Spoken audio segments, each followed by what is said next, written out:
Assalamualaikum dan salam sejahtera. Saya Nizamiah Asikin Muhammad Zukni dalam Utama 9 pagi.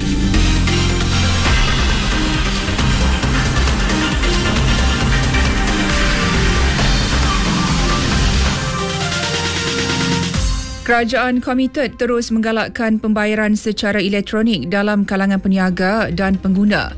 Ini bagi mewujudkan masyarakat keluarga Malaysia tanpa tunai.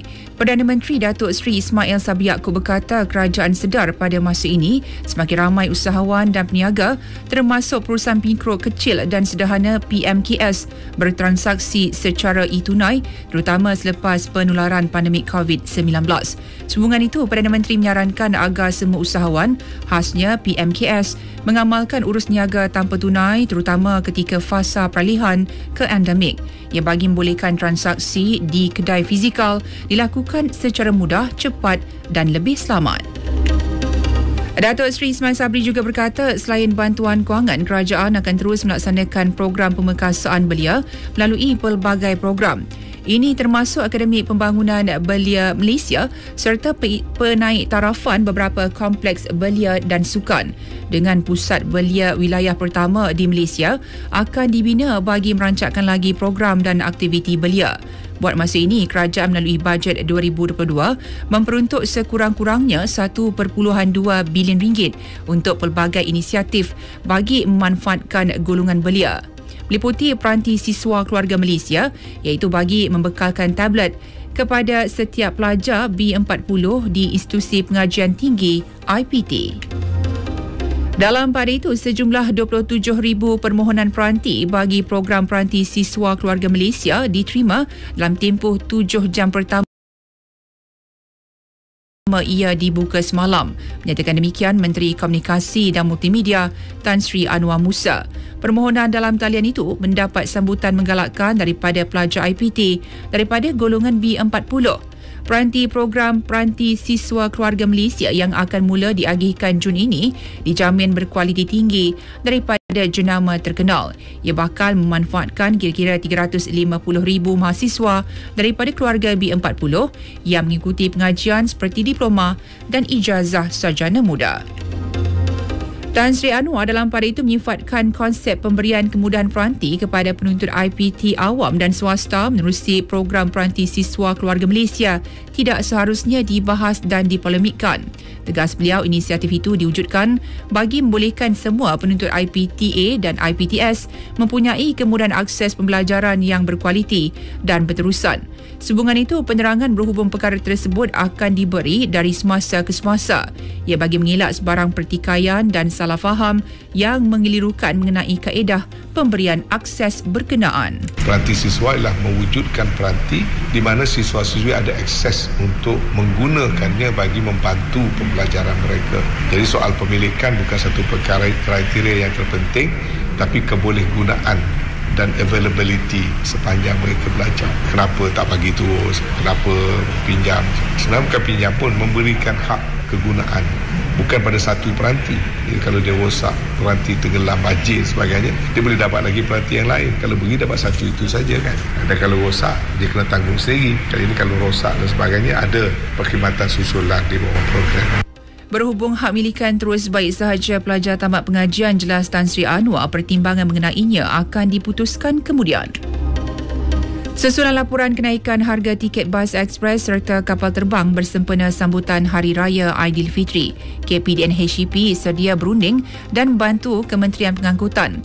Menterinya Datuk Seri Alexander Nantalinggi berkata rundingan akan dibuat dalam masa terdekat. Ia bagi membincangkan peranan kementerian berhubung isu tersebut.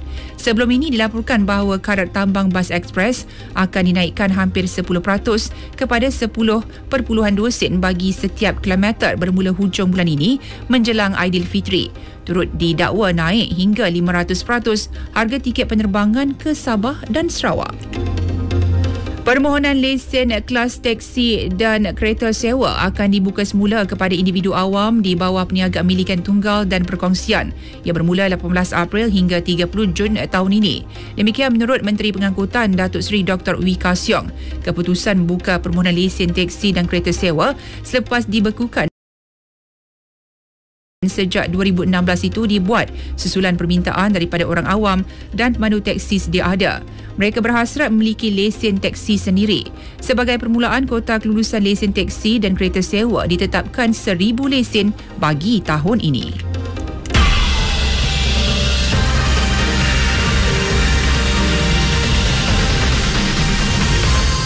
Berita seterusnya. Selangor akan meminda enakmen halal negeri itu untuk diperluas kepada semua segmen sesuai dengan perkembangan industri dan keperluan halal semasa, selain memperhebat lagi sektor itu ke peringkat antarabangsa. Menyatakan demikian Pengerusi Jawatankuasa Tetap Agama Islam Pengguna dan Industri Halal Negeri Muhammad Zawawi Ahmad Muhni. Menurutnya, cadangan pindah enakmen itu dijangka dibawa ke sidang Dewan Undangan Negeri Selangor Oktober depan. Pihaknya, tegas beliau, komited membantu usahawan industri halal Selangor.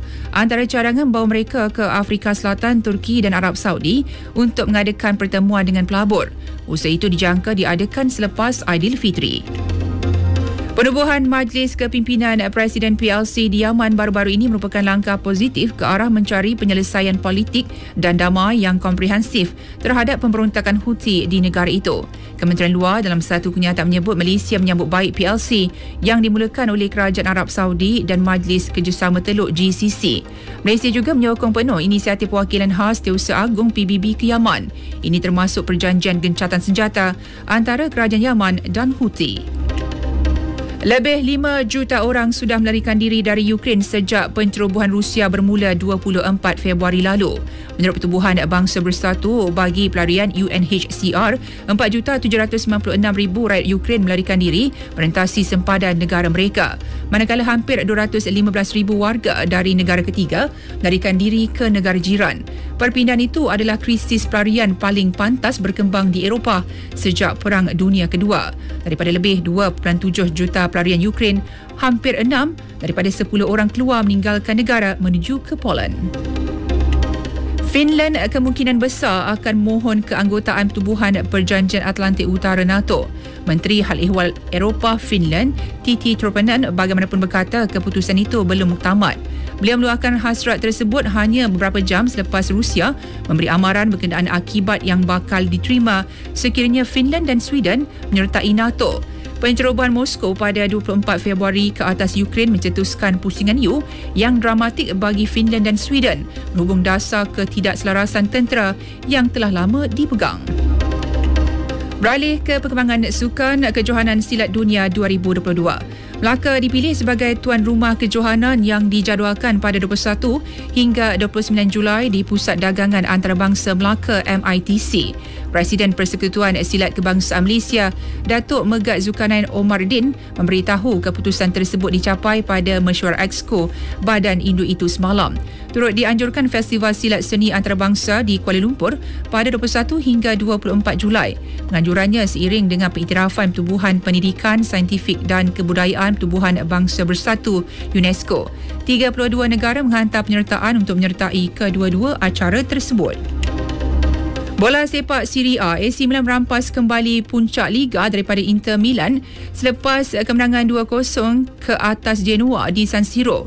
Tumpuan kini terarah dengan penghuni tangga ketiga Napoli yang akan berdepan rumah pada Isnin dengan harapan untuk menyamai Inter pada 69 mata. Juventus yang berada di tangga keempat ketinggalan 9 mata di belakang pendahulu akan berdepan rumah malam ini. Milan akan berdepan Inter dalam aksi timbal balik separuh akhir Piala Itali pada Selasa sebelum bertandang ke Rom bertemu Lazio.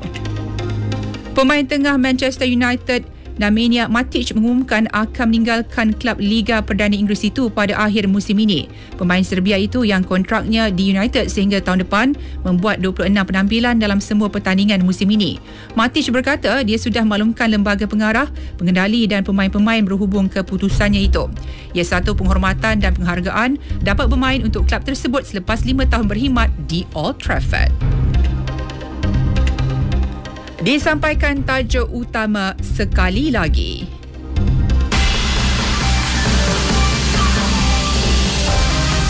Pemula bantu rangsang ekonomi melalui perbelanjaan pengguna. Permohonan lesen teksi kereta sewa dibuka semula mulai 18 April. Sekian berita yang disunting oleh Eza Yusmawati Yaakob dari Pusat Berita RTM. Assalamualaikum dan salam keluarga Malaysia.